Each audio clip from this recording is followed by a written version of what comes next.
Video like जरूर कर लीजिए और ऐसे वीडियो लगातार फ्री में पाने के लिए चैनल को तुरंत सब्सक्राइब कर लीजिए और बेल आइकन को जरूर टैप कर लीजिए ताकि आगे भी सारे वीडियो आपको मिलते रहे। यूट्यूब में फॉलो करते हैं तो प्लीज ये वाला फ्री टेलीग्राम चैनल जरूर ज्वाइन कर लीजिएगा। सारे नोटिफिकेशन सारे अपडेट यहीं पे आते हैं, ध्यान रखिए। नमस्कार दोस्तों, एग्जाम प्रिपरेशन के यूट्यूब चैनल पर मैं प्रियंका एक बार फिर से आप सभी का बहुत बहुत स्वागत करती हूँ। रात को 9 बजे वाली जो ये सीरीज़ है यूपीपीएससी आरओ एग्ज़ाम के लिए, इसमें हम लोग प्री मेंस जीएस के जो क्वेश्चंस हैं उनको प्रैक्टिस कर रहे हैं। और अभी मैंने इंडियन पॉलिटी स्टार्ट की है। जो इंडियन ज्योग्राफी या वर्ल्ड ज्योग्राफी के जो क्वेश्चन थे, तो ज्योग्राफी सब्जेक्ट के मैंने काफ़ी क्वेश्चन आपको कराए हुए हैं, प्लेलिस्ट में क्लासेस ऐड हैं, देख सकते हैं। इसके साथ में अब अगला सब्जेक्ट स्टार्ट किया है मैंने पॉलिटी। तो सब्जेक्ट वाइज मैं अभी सीरीज लेकर के चल रही हूँ, फिर साथ में मिक्स क्वेश्चन हम लोग सॉल्व करेंगे या फुल लेंथ मॉक टेस्ट भी मैं आपको करवाने वाली हूँ एग्जाम तक।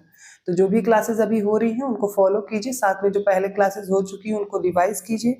आप न्यू हैं इस चैनल पर, डेली दोपहर 1 बजे क्लास आती है जीएस सीरीज के लिए, जिसमें आप थ्योरी कवर करेंगे और रात को 9 बजे ये प्रैक्टिस कर सकते हैं क्वेश्चंस की।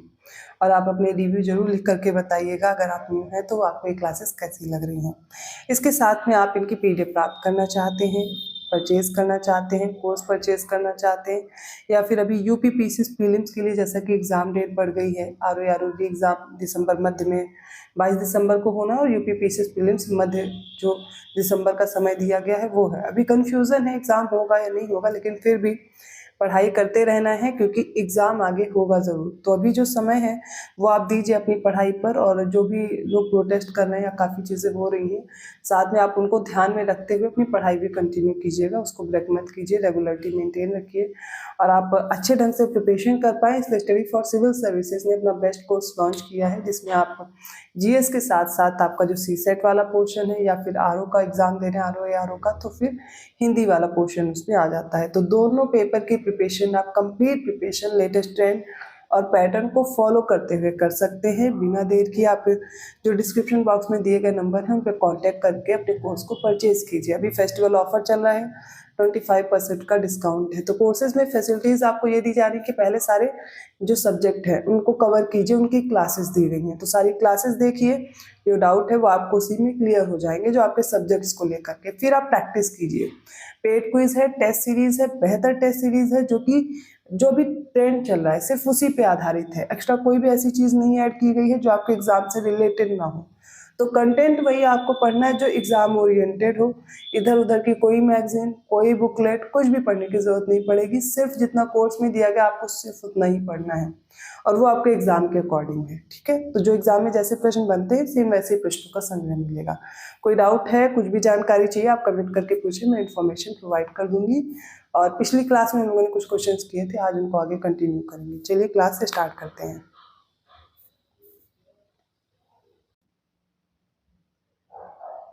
आज के सेट का पहला क्वेश्चन है 31 है, जो कि पार्ट 16 किसका भाग है, मतलब पार्ट जो 16 है भारतीय संविधान का, उसमें कौन से उपबंध दिए गए हैं।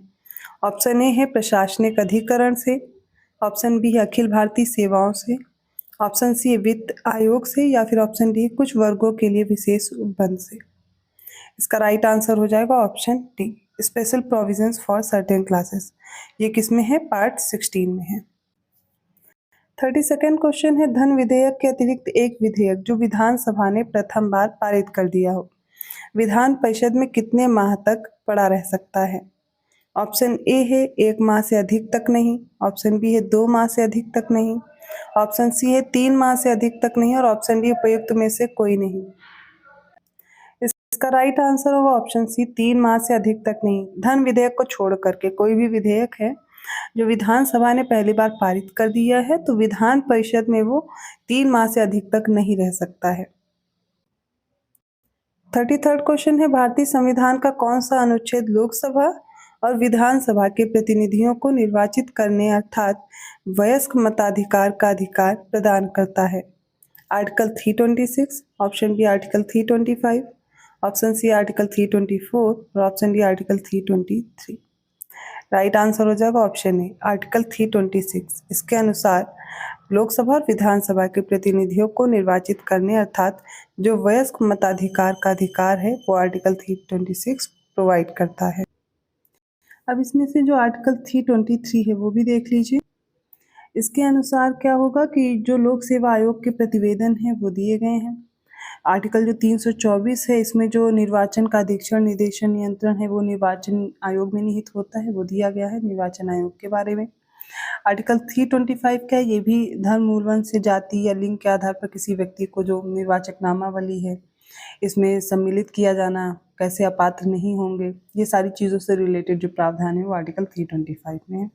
326 हमने देख लिया, लोकसभा और राज्यसभा की जो राज्यों की विधानसभाएं हैं इनके निर्वाचनों के लिए वयस्क मताधिकार के आधार पर जो किया जाता है ये मताधिकार, उसके बारे में। 34th क्वेश्चन है, लिस्ट 1 को लिस्ट 2 से मैच करना। एक तरफ समितियां या कमिटीज दी गई हैं, उनके ईयर्स पूछे गए हैं। पीके थुंगन समिति, अशोक मेहता, बीआर मेहता और एलएम सिंघवी समिति, इनको आपस में हम लोग मैच करेंगे। सबसे पहले बात करते हैं पीके थुंगन समिति, इसका ईयर हो जाएगा 1988। नेक्स्ट है अशोक मेहता 1977, बीआर मेहता 1957 और फिर है एलएम सिंघवी 1986।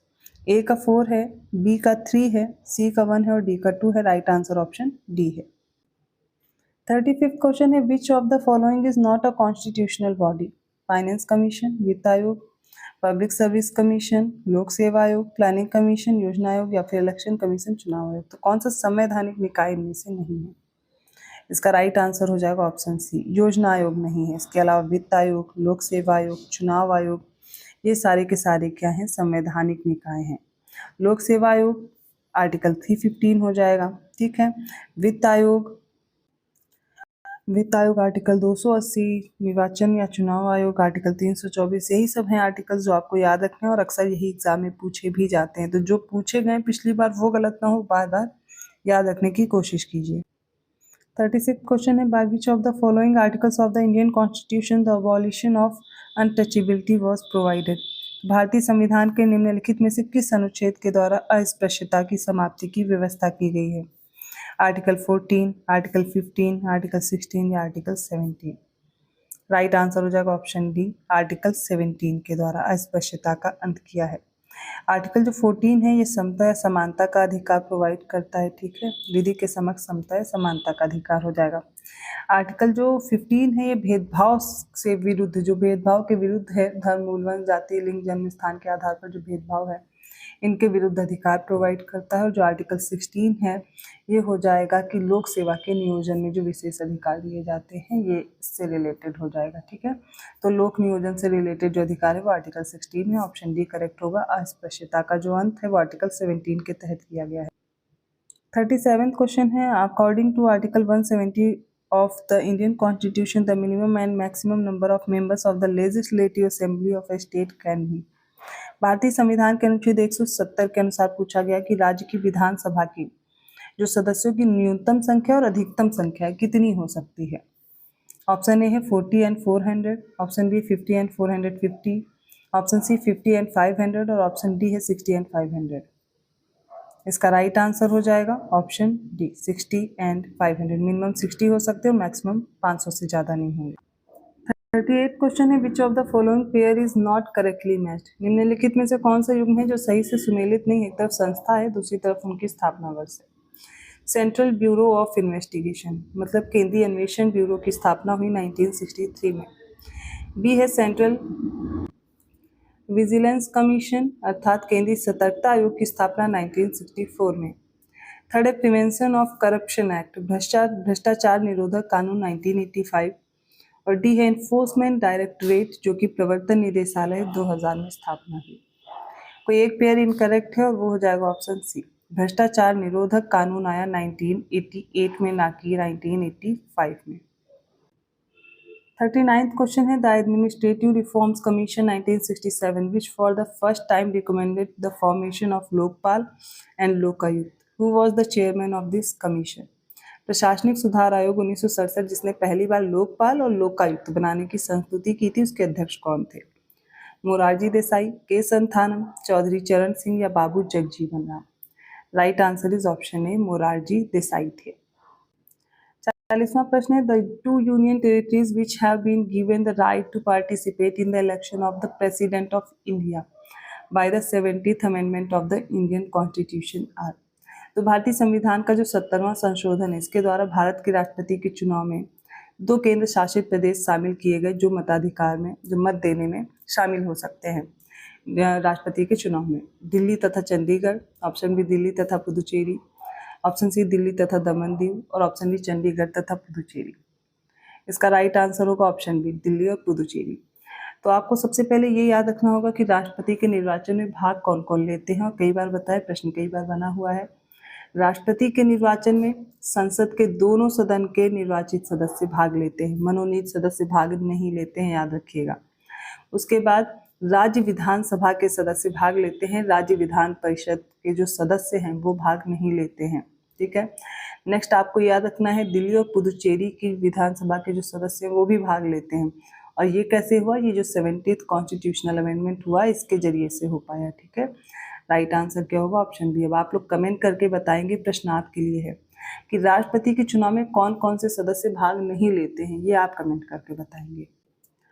41st क्वेश्चन है, पंचायती राज संस्थाओं में महिलाओं के लिए आरक्षित स्थानों या सीटों के संदर्भ में निम्नलिखित में से कौन से कथन सही हैं। इसका प्रावधान संविधान के अनुच्छेद 243(3) में किया गया है। सेकंड है, यह आरक्षण अनुच्छेद 334 में विनिर्दिष्ट अवधि की समाप्ति पर प्रभावी नहीं रहेगा। इनमें से कौन से कथन सही हैं। इसका राइट आंसर होगा ऑप्शन ए, पहला कथन सही है। इसका जो प्रावधान है वो संविधान के अनुच्छेद आर्टिकल 243D क्लॉज 3 में किया गया है। सेकंड स्टेटमेंट इनकरेक्ट है, तो सेकंड वाला इनकरेक्ट रहेगा, पहला सही है।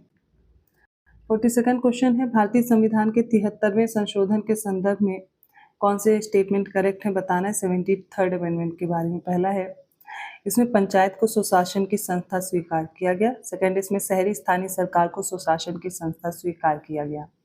कौन से स्टेटमेंट करेक्ट है।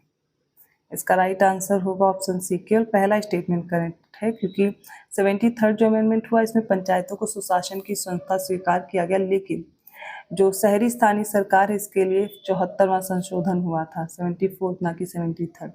ऑप्शन सी करेक्ट है। 43rd क्वेश्चन है, निम्नलिखित में से कौन एक भारतीय संविधान के अंतर्गत आपात की घोषणा का आधार नहीं हो सकता। युद्ध, बाह्य आक्रमण, सशस्त्र विद्रोह या आंतरिक अशांति। इसका राइट आंसर ऑप्शन डी, जो कि संविधान संशोधन के द्वारा हटाया गया। आंतरिक अशांति शब्द के आधार पर आपात की घोषणा नहीं हो सकती। ऑप्शन डी करेक्ट है।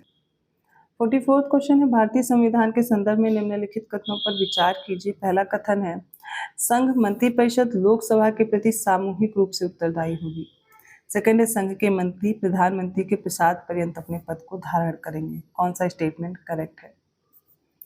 इसका राइट आंसर होगा ऑप्शन ए, केवल पहला कथन सही है। ऐसा क्यों है, तो जो the union council of ministers shall be collectively responsible to the Lok Sabha, ये मैंने इंग्लिश में बोल दिया, जिससे हिंदी और इंग्लिश में जो लोग अलग अलग हैं लैंग्वेज में उनको कन्फ्यूजन ना हो। तो क्या होता है कि जो संघ मंत्री परिषद है वो लोकसभा के प्रति उत्तरदायी होती है सामूहिक रूप से, लेकिन जो संघ के मंत्री हैं, मिनिस्टर्स हैं, वो राष्ट्रपति के प्रसाद पर्यंत अपना पद धारण करते हैं, ना कि प्रधानमंत्री के, इसलिए सेकंड स्टेटमेंट करेक्ट है। 45th क्वेश्चन है, नीचे दो वक्तव्य दिए गए, एक असर्शन है, दूसरा उसका रीजन है, बताना है कौन सा ऑप्शन करेक्ट होगा। असर्शन है, a person shall be eligible to be elected vice president only if he is qualified to be a member of the Rajya Sabha. कोई व्यक्ति राष्ट्रपति उपराष्ट्रपति तभी निर्वाचित होने के लिए पात्र होगा जब वो राज्यसभा का सदस्य बनने के लिए अर्हित होगा। इसका कारण है क्योंकि the vice president is the ex officio chairman of Rajya Sabha. उपराष्ट्रपति राज्यसभा के पदेन सभापति होते हैं। बताना है कौन सा उत्तर इसमें से सही है। राइट आंसर ऑप्शन है, दोनों कथन सही है, मतलब कथन और कारण दोनों सही है, और कारण कथन की सही व्याख्या भी करता है। ये मैंने कुछ इंपॉर्टेंट क्वेश्चन कराए हैं पॉलिटी के, आई होप आपको समझ में आए होंगे। किसी भी क्वेश्चन में डाउट है आप कमेंट करके पूछ सकते हैं। वीडियो अच्छा लगा तो प्लीज़ लाइक करना मत भूलिएगा। अभी भी आप अगर क्लासेस देख रहे हैं और चैनल को सब्सक्राइब नहीं किया है तो प्लीज़ ज़रूर कर लें। ज़्यादा से ज़्यादा शेयर करने की भी कोशिश कीजिए, जिससे ये क्लासेस और भी अच्छे से मैं मोटिवेट होकर के इम्प्रूव करती रहूँ और आपको ऐसे क्वेश्चन प्रोवाइड करती रहूँ। अभी सब्जेक्ट वाइज सीरीज चल रही है, फिर हम लोग फुल लेंथ मॉक टेस्ट भी सॉल्व करेंगे आर एग्जाम के लिए, जैसे कि यूपी पीसीएस के लिए सॉल्व किया है, ठीक है। और आप अगर पेड ग्रुप की जानकारी लेना चाहते हैं तो इन दिए गए नंबर्स पे कॉल या मैसेज करके इन्फॉर्मेशन ले सकते हैं। कोई और इन्फॉर्मेशन चाहिए तो आप कमेंट करके भी पूछ सकते हैं, मैं आपको इन्फॉर्मेशन प्रोवाइड कर दूंगी।